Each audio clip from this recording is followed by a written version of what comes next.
But if the slave plainly says, I love my master, my wife, and my children, I will not live as a free man, then his master shall bring him to God. Then he shall bring him to the door or the doorpost, and his master shall pierce his ear with an awl, and he shall serve him permanently. 만일 종이 분명히 말하기를 내가 상전과 내 처자를 사랑하니 나가서 자유인이 되지 않겠노라 하면 상전이 그를 데리고 재판장에게로 갈 것이요 또 그를 문이나 문설주 앞으로 데리고 가서 그것에다가 송곳으로 그의 귀를 뚫을 것이라. 그는 종신토록 그 상전을 섬기리라. 아멘.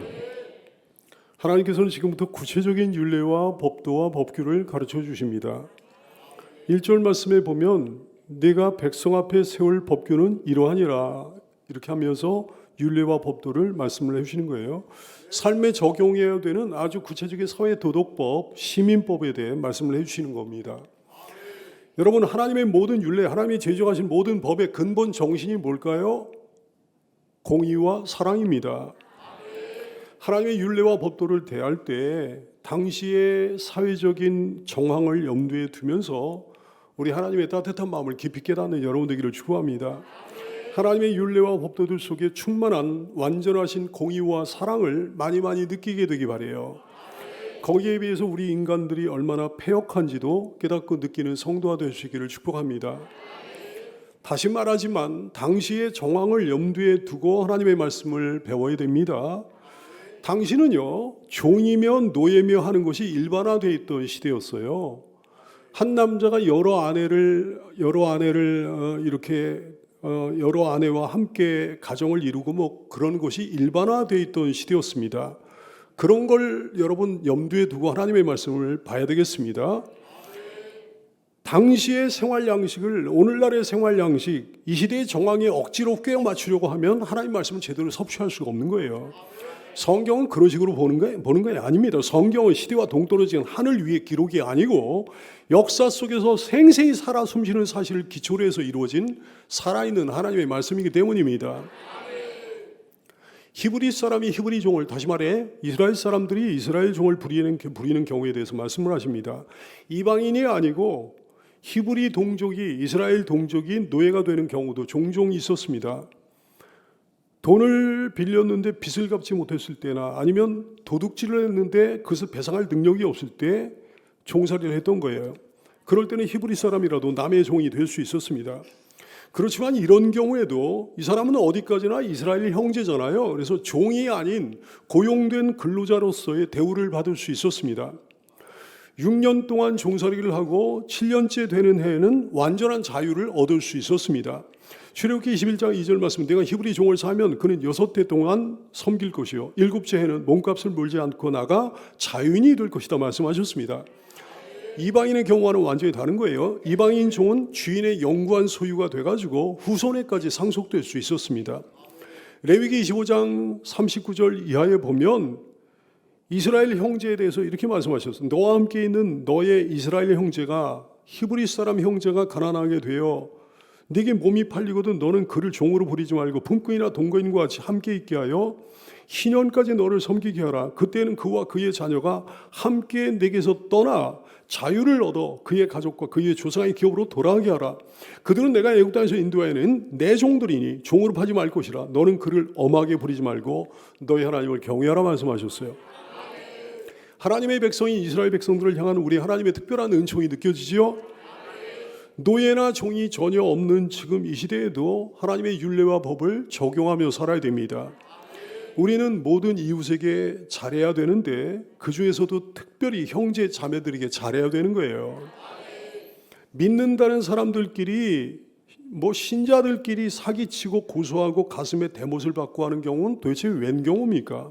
아주 근본이 나쁜 자들이에요. 하나님 심판을 면할 수가 없습니다. 교회 다니는 불신자거든요.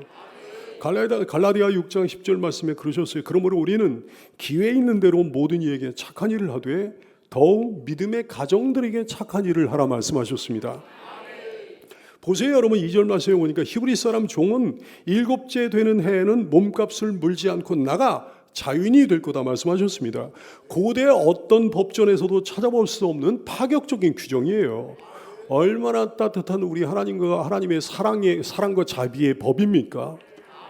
세 가지 경우를 통해 지시를 하셨습니다. 첫째로 미혼의 몸으로 종이 돼서 7년이 되기까지 결혼하지 않았을 경우 이때 이 종은 별다른 문제 없이 혼자 자유의 몸이 되는 거예요. 둘째로 종이 되기 전에 이미 결혼한 경우 그때는 아내가 남편과 함께 종이 되었다가 남편이 해방될 때 부부가 함께 해방이 되는 거죠. 3절 말씀, 만일 그가 단신으로 왔으면 단신으로 나갈 것이요 장가 들었으면 그의 아내도 함께 자유를 얻을 거다 말씀하셨습니다. 셋째로 종이 된 다음에 주인의 선처로 아내를 얻었을 경우 주인이 자기 소유의 여종을 그 종에게 아내로 줬을 경우 그때 그 자신은 자유의 몸이 될 수 있지만 아내와 자녀는 주인의 소유이기 까닭에 해방될 수 없었습니다. 출애굽기 21장 4절 말씀, 만일 상전이 그에게 아내를 주어 그의 아내가 아들이나 딸을 낳았으면 그의 아내와 그의 자식들은 상전에게 속할 것이요 그는 단신으로 나갈 거다 말씀하셨습니다. 하지만 이 세 번째 경우에는 예외 규정이 있었습니다. 종이 주인을 사랑하는 거예요. 그리고 주인으로부터 얻은 아내와 그를 통해 낳은 자식들을 너무 사랑하는 거예요. 그래서 집에서 나가기를 싫어할 경우에는 스스로 자유인이 되는 것을 포기하고 계속해서 온 가정이 함께 주인의 집에 남아있을 수 있었단 말씀입니다. 자청해서 종살이를 하는 거예요. 출애굽기 21장 5절 이하의 말씀, 만일 종이 분명히 말하기를 내가 상전과 내 처자를 사랑하니 나가서 자유인이 되지 않겠노라 하면 상전이 그를 데리고 재판장에게로 갈 것이요 또 그를 문이나 문설주 앞으로 데리고 와서 그곳에다가 송곳으로 그의 귀를 뚫을 것이라 그는 종신토록 그 상전을 섬기리라 말씀했어요. 당연히 강제 규정이 아닙니다. 자기 스스로의 자유의지에 따라 스스로의 뜻에 따라 그렇게 할 수 있었던 거예요. 이 모든 규정이 우리 하나님이 직접 내리신 지시라는 점이 참 놀랍습니다. 어쩌면 그렇게도 자상하게 이스라엘 백성들의 모든 삶에 관심을 갖고 계시는지, 한 사람 한 사람의 세밀한 삶의 부분까지 염두에 두고 계시는지, 존귀한 성도들이여, 하나님께서는 우리의 삶에 관한 아주 시시콜콜한 모든 부분까지 염두에 두고 자상하게 배려하고 계시는 분이십니다. 우리 하늘 아버지 그 따뜻한 마음을 깨닫는 여러분 되시기를 축원합니다. 혼자서 자유의 몸이 될 수 있었지만, 혼자서 어디론가 헐헐 날아갈 수 있었지만, 상전과 아내와 자기 자식들을 사랑하기에 자청해서 종으로 남은 경우, 이렇게 스스로 종된 그 사람이 힘들겠습니까? 아니면 행복하겠습니까? 당연히 행복하겠지, 당연히 기쁘겠지. 이런 말로 표현할 수 없이 행복할 거예요. 사랑하기 때문에 스스로 함께 살기를 소원하기 때문에 자청해서 종이 된 경우에 그 사람은 억울하지 않을 거예요. 괴롭지 않을 거예요. 신나고 기쁠 거예요. 행복할 거예요. 어리석은 인간들이 그러는 거예요. 종이 뭐가 좋아? 종으로 사는데 뭐가 기뻐? 어리석은 인간들이 그러는 거예요. 천만의 말씀. 모든 사람 위에 군림하는 군주로 살아도 불행한 경우가 많은 거고요. 종으로 살아도 행복한 경우가 많은 거예요. 사랑에는 놀라운 힘이 있습니다. 여러분 이거 압니까? 정말 놀라운 힘이 있어요. 어떤 남자가 어떤 여자를 사랑하게 됐을 때 그 여자를 위해서 기꺼이 종살이를 합니다. 무슨 종살이를 하는 거 아니? 날씨가 좀 추워졌어. 그럼 자기 옷을 벗어가지고 입혀주는 거예요. 날씨가 추워졌어. 벤치가 차가우니까 자기 옷을 벗어가지고 벤치에 깔아주는 거예요. 전형적인 종들이 하는 일이잖아요. 근데 그러면서 자기는 벌벌 떨어. 추위에 벌벌 떨어. 아, 추우면서도 안 춥다고 그래. 누가 하는 짓이에요? 종들이 하는 짓이잖아. 근데 여러분 그 종살이가 불행한 거예요? 불행한 종살이 아니에요. 행복한 종살이지. 사랑에는 놀라운 힘이 있는 거예요. 창세기 29장 20절 말씀에 보니까 야곱이 라헬을 사랑하기 때문에 라헬을 위하여 7년 동안 외삼촌 라반을 종이 돼가지고 섬겼다 그랬어요. 근데 라헬을 너무 사랑하는 까닭에 7년을 며칠가 채우었더라 그랬습니다. 7년 동안 종살이하면서 행복하게 종살이하는 거예요. 라헬을 너무 사랑하니까요. 지혜로운 성도 여러분 어떻습니까? 가족을 위해 봉사하는 것이, 가족을 위해 섬기는 것이 혹시 억울하고 괴롭고 막 그렇습니까? 그러면 가족을 전혀 사랑하지 않는 사람이지. 그런 사람이 여기 설마 없겠죠? 혹 주님의 종이 돼가지고 주님을 섬기고 이런저런 모양으로 주님을 위해 봉사하는 것이 억울하고 괴롭습니까? 그러면 주님을 전혀 사랑하지 않는 사람이지. 그런 사람이 여기 없는 줄로 알아요. 사랑의 종살이가 행복한 줄로 깨닫는 지혜가 여러분에게 있게 되기를 축원합니다. 우리는 본래 다 죄의 종들이에요. 여러분도 그렇고 여기 있는 이 목사도 맞아요. 태어날 때부터 죄종의 신분으로 태어났지. 로마서 6장 17절은 하나님께 감사리로다 너희가 본래 죄의 종이더니 이렇게 말씀을 했어요. 죄의 종의 삶이 어떻습니까? 죄가 시키는 대로 하는 거지 뭐. 죄에게 복종해가지고 꼼짝도 못하는 거예요. 죄에게 그 인생에 지배당하는 거예요. 죄에게 놀아나는 거예요. 이게 얼마나 끔찍한 일인지는 죄의 종 노릇을 해봤던 사람이라면 다 아는 거죠. 근데 죄의 종의 신분에서 해방시켜 주셨습니다. 사탄의 종의 신분에서 해방시켜 주셨습니다. 누가? 예수님께서 십자가에서 종의 사슬을 끊어버리신 거예요. 십자가에서 마귀의 결박을 풀어버리신 거예요. 그 거룩한 보혈로 우리를 소름 끼치는 종살이에서 해방시켜 주셨습니다. 복된 자유인들이여, 그러므로 여러분은 이제 더 이상 죄의 종의 신분이 아니라는 사실, 마귀의 종의 신분이 아니라는 사실 깨닫게 되기를 축원합니다. 우리는 모두 마귀와 죄에게는 자유인이에요. 그것들이 우리에게 명령을 내릴 수가 없어요. 그것들이 우리를 주장할 수가 없어요. 그것들이 우리를 함부로 데리고 놀 수가 없습니다. 갈라디아 5장 1절 말씀, 그리스도께서 우리를 자유롭게 하려고 자유를 주셨으니 그러므로 굳건하게 서서 다시는 그 종의 멍에를 매지 말라 그러셨어요. 근데 죄의 종의 신분에서 해방됐다고 마냥 자유인으로 머물러 있으면 안 되는 거예요. 마냥 무소속의 해방감을 느끼면서 살면 안 되는 거예요. 그러면 이런 꼴을 당하게 됩니다. 마태복음 12장 43절 이하의 말씀, 더러운 귀신이 사람에게서 나갔을 때 그 사람이 이제 귀신에게서 해방된 거예요. 더러운 귀신이 사람에게서 나갔을 때 물 없는 곳으로 다니며 쉬기를 구하되 쉴 곳을 얻지 못하고 이에 이르되 내가 나온 내 집으로 돌아가리라. 내가 나온 내 집이 어디예요? 사람의 심령이잖아요.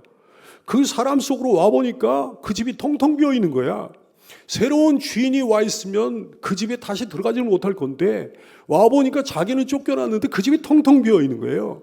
신앙생활을 시작했는데 그러면 예수님을 모셔야 되는데 죄의 종의 신분에서 해방돼가지고 마귀의 종의 신분에서 해방돼가지고 예수님을 주인으로, 새로운 주인으로 모시고 살아야 되는데 거기가 텅텅 비어 있는 거야.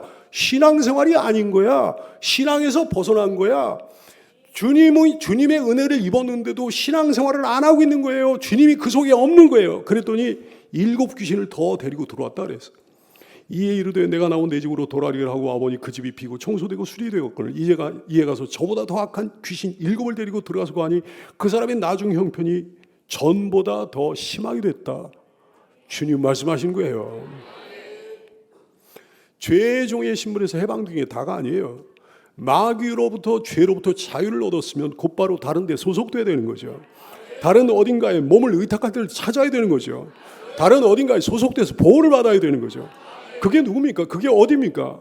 우리 하나님이십니다. 예수님이십니다. 복된 여러분이요, 여러분 어디에 소속된 사람입니까? 여러분에게 새로운 주인이 있습니까? 여러분의 마음속에 주인으로 좌정하신 그분이 계십니까? 여러분 누구의 종입니까? 예수 그리스도께 소속된 사람이겠죠. 예수 그리스도가 여러분의 새로운 주인이겠죠. 여러분 예수 그리스도의 종 맞죠? 근데 그 종살이가 힘듭니까? 아니면 기쁘고 행복합니까? 뭐 힘이 들기도 하겠죠. 원래 종살이가 다 그렇잖아요. 주인의 지시대로 따라야 되니까. 주인의 뜻을 거스르면 안 되니까 말이죠. 하지 말아야 될 게 많잖아요. 해야 될 것도 많잖아요. 내 마음대로 살지 못하잖아요. 오직 주인의 뜻대로 살아야 되는 거잖아요. 하지만 그분을 사랑하는 경우라면 다를 거예요. 주인을 사랑하는 경우라면 다를 거예요. 상전을 사랑하는 경우라면 다를 거예요. 억지로가 아니고 자청해서 종이 된 경우라면 다를 거예요.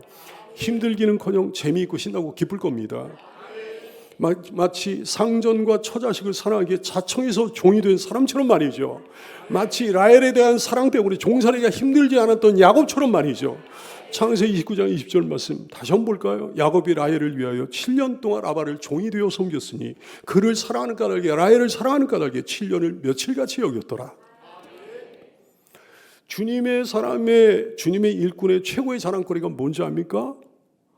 세상 사람들이 이건 죽었다 깨어나도 모르지.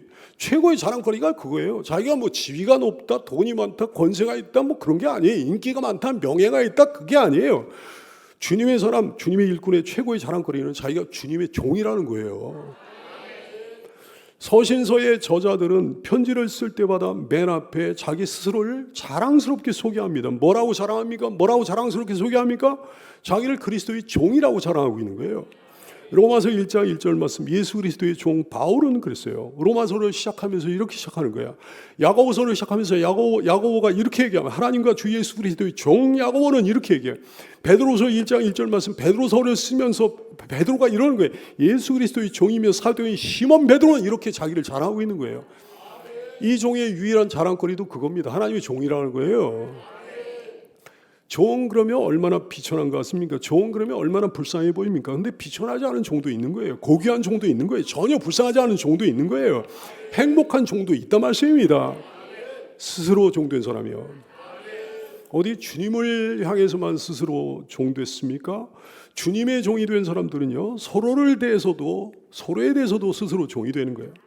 고린도전서 9장 19절 말씀, 내가 모든 사람에게서 자유로우나 스스로 모든 사람에게 종이 됐다 그랬어요. 스스로 모든 사람에게 종이 된 것은 더 많은 사람을 얻고자 함이라 그랬어요. 스스로 모든 사람에게 종이 됐다 그랬습니다. 참으로 그렇습니다. 주님의 종은요, 형제 자매를 향해서도 스스로 종이 되는 거예요. 우리 교회 모든 섬김이들 보세요. 새 가족들을 향해서 스스로 종이 됐잖아요. 서로를 향해서 스스로 종살이를 하잖아요. 이 원리를 알아야 되겠습니다. 존귀하고 보배로운 성도 여러분이요, 이제 여러분은 죄의 종은 더 이상 아니에요. 마귀의 종은 더 이상 아니에요. 사망의 종은 더 이상 아니에요. 지옥의 종은 더 이상 아니에요. 하지만 이제 여러분은 주님의 종입니다. 더불어 타인의 종입니다. 강제로 그렇게 된 게 아니에요. 스스로 기쁨으로 자청해서 종이 됐습니다. 사도 바울이 그랬잖아요. 내가 스스로 모든 사람에게 종이 됐다 그랬잖아요. 이것이 바울 사도만의 고백이겠습니까? 우리 모두의 고백이지요. 그러므로 같이 인사합시다. 나는 당신의 종입니다. 여러분이요, 종이라면 어떻게 되겠습니까? 종은 섬겨줘야 되는 거예요. 주님이 이런 말씀하셨습니다. 마가복음 10장 45절 말씀, 인자가 온 것은 섬김을 받으려 함이 아니라 도리어 종이 되어 섬기려 하고 자기 목숨을 아는 사람의 대성물로 주려 함이라 말씀하셨어요. 마태복음 18장 4절 말씀, 그러므로 누구든지 이 어린아이 같이 자기를 낮추는 사람이 천국에서 큰 자리라 말씀하셨습니다. 종살이가 행복해지는 비결이라고요. 영원히 행복해지는 비결이라고요. 너희 중에 큰 자는 너희를 섬기는 자가 되어야 하리라 말씀하셨습니다. 어떤 교회 성도에게요, 어떤 부부가 있는데 얼마나 열심히 있는 분들인지 기둥같이 쓰임받는 분들이었습니다. 근데 그분들이 예수를 처음 믿게 된 계기가 특별합니다. 그분들이 전혀 교회 안 다니고 있을 때, 신앙을 가지고 있지 않을 때 부부 둘이서 맞벌이 하는데요, 아기를 마음 놓고 맡길 데가 없는 거예요. 근데 주변에 어떤 크리스찬이 그 소식을 듣고 나섰습니다. 조건을 들고 나섰습니다. 교회만 다녀주시면 내가 아이를 맡아 돌봐주겠다 그러는 거예요. 이분이야말로 스스로 종된 분이죠. 행복한 종살이 하는 분이죠. 아니, 교회를 다녀주기만 하면 아이를 알아서 돌봐준다는데 그럼 못 다닐 거 뭐 있겠습니까? 급한데 말이죠. 맞벌이 부부는 그 집사님한테 애를 맡기고 교회를 다니기 시작합니다. 즐겁지 않았답니다. 뭐 즐겁겠어요?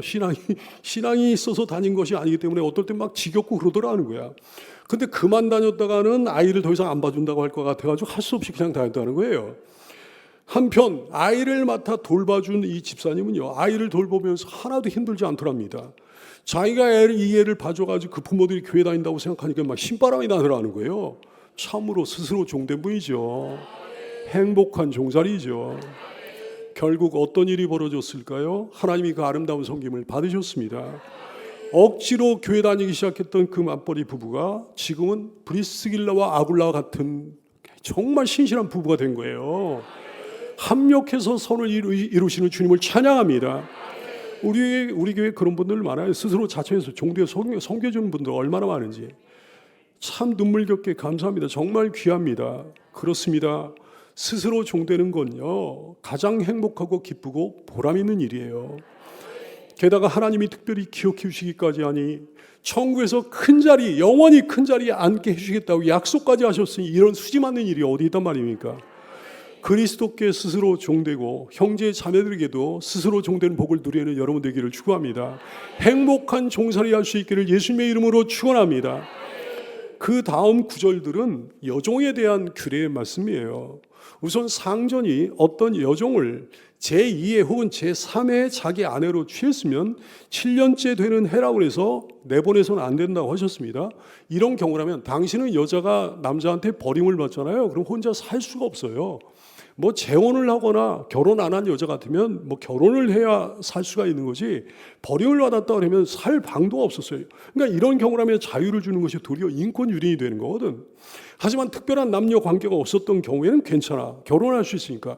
여종도 남종과 마찬가지로 7번째 되는 해에 해방될 수 있었습니다. 12절 말씀.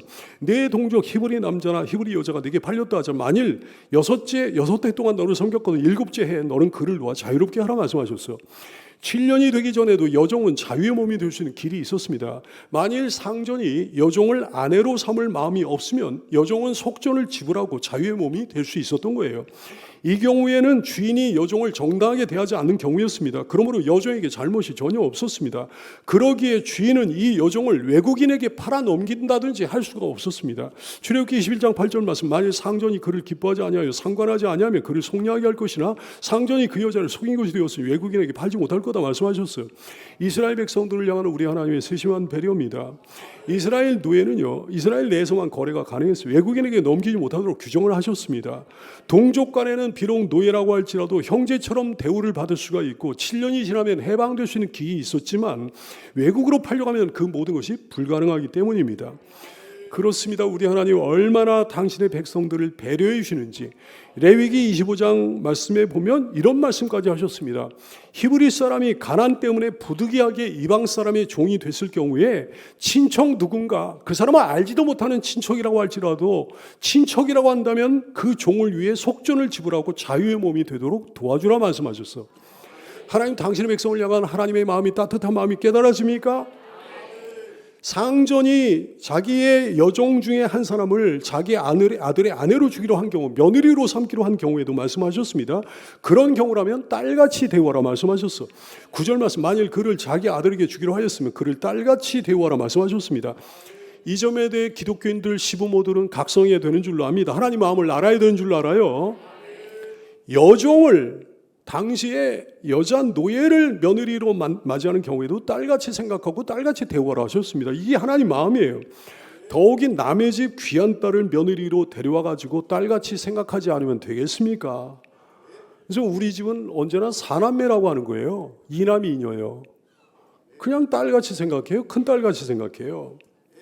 사랑하는 여러분, 기독교는 효의 종교일 뿐만 아니라 사랑의 종교이기도 합니다. 부모는 자녀를 사랑으로 양육해야 되는 거죠. 사랑으로 당연히 대해야 되는 거죠. 근데 자녀의 배우자, 내 자녀와 한 몸이나 다름없거든. 그러니까 자녀를 사랑한다면 그 자녀의 배우자도 사랑하는 것이 당연하다 말씀이죠. 좋은 시부모, 또 좋은 장인, 장모 될 수 있기를 축원합니다. 상전이 다른 여자에게 장가를 드는 경우에 대해서도 말씀하셨습니다. 이런 경우라도 여종을 막 버릴 수가 없었어요. 의식주에 있어서 아내와 똑같은 대접을 해줘야 했습니다. 출애굽기 21장 10절 말씀, 만일 상전이 다른 여자에게 장가들지라도 그 여자의 음식과 의복과 동침하는 것은 끊지 말라 말씀하셨어. 그렇게 해주기 싫다고 한다면 아무 대가 없이 그냥 자유의 몸이 되도록 배려해줘야 된다 말씀하셨습니다. 그래야 그 여자가 결혼할 수 있으니까요. 출애굽기 21장 10절 말씀, 그가 이 세 가지를 시행하지 않으면 여자는 속전을 내지 않고 거저 나가게 하라 말씀하셨습니다. 오늘 말씀들을 가만히 보니까 놀랍습니다. 한결같이 상전의 권리가 아니고 상전의 권리에서는 언급을 안 하셨어요. 여종의 권리에 대해서만 말씀하셨어. 당시에 가장 비천한 신분의 하나였던 여종의 권리와 인격에 대해 세심한 주의를 기울이신 우리 하나님이셔요. 지혜로운 성도 여러분이 우리 하늘아버지 마음을 알겠습니까? 읽었습니까? 그 지극한 사랑을 느꼈습니까? 그러면 여러분도 여러분의 아버지를 보며 힘을 낼 수 있을 거예요.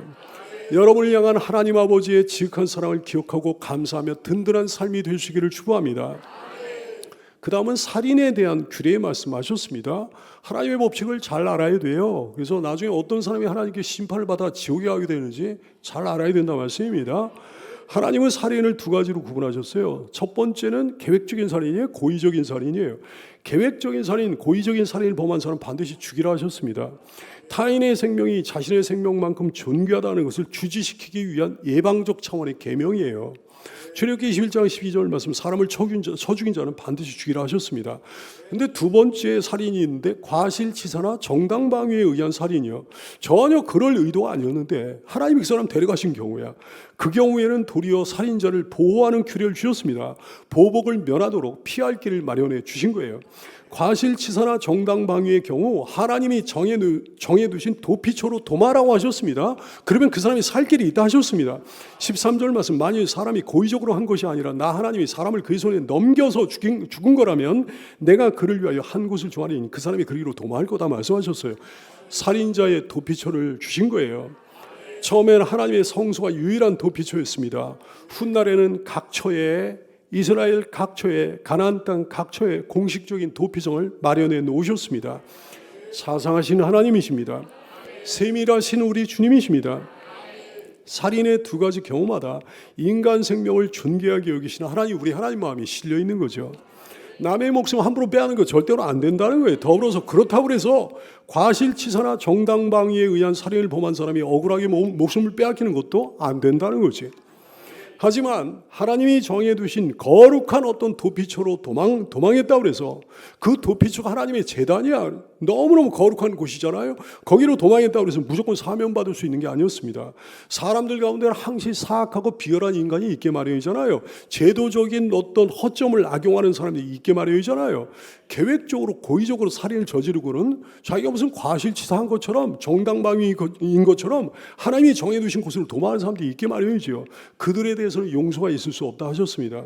출애굽기 21장 14절 말씀, 사람이 그 이웃을 고의로 죽였으면 너는 그가 내 거룩한 제단으로 도망했을지라도 내 제단에서라도 잡아내려 죽이라 말씀하셨습니다.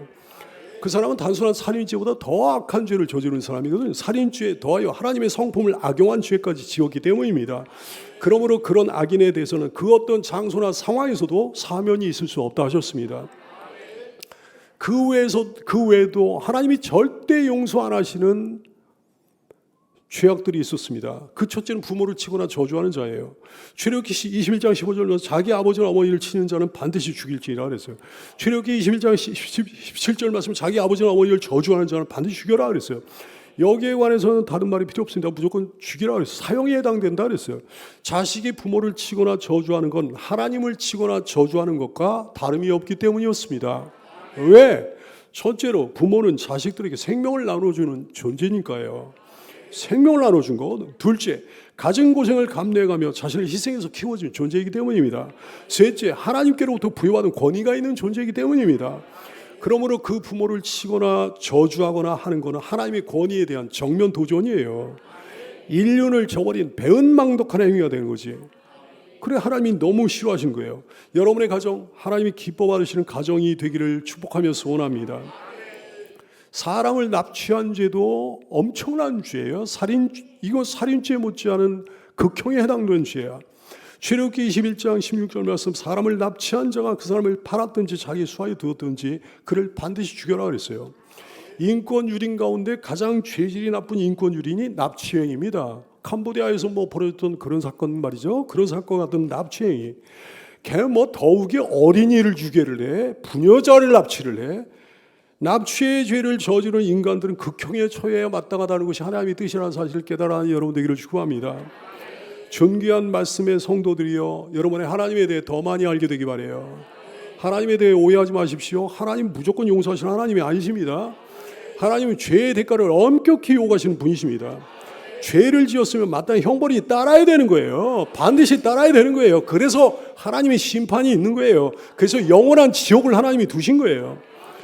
무턱대고 용서하시는 하나님이라면 예수님을 세상에 보내실 이유가 없었을 거예요. 다 용서하는데 무턱대고 용서하시는 하나님이라면 예수님이 우리 대신 십자가 형벌을 당하실 이유가 없었던 거예요.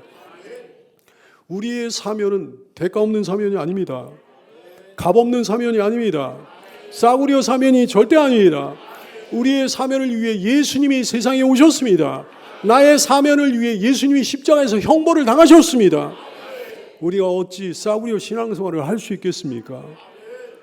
다시 한번 거룩하신 하나님 앞에 서는 마음가짐을 새롭게 하는 성도가 되기를 축복합니다. 더욱 전심전력을 다해 여러분의 주님을 기쁘시게 드리는 아름답고 복된 생애를 살게 되기를 예수님의 이름으로 축원합니다. 기도하겠습니다.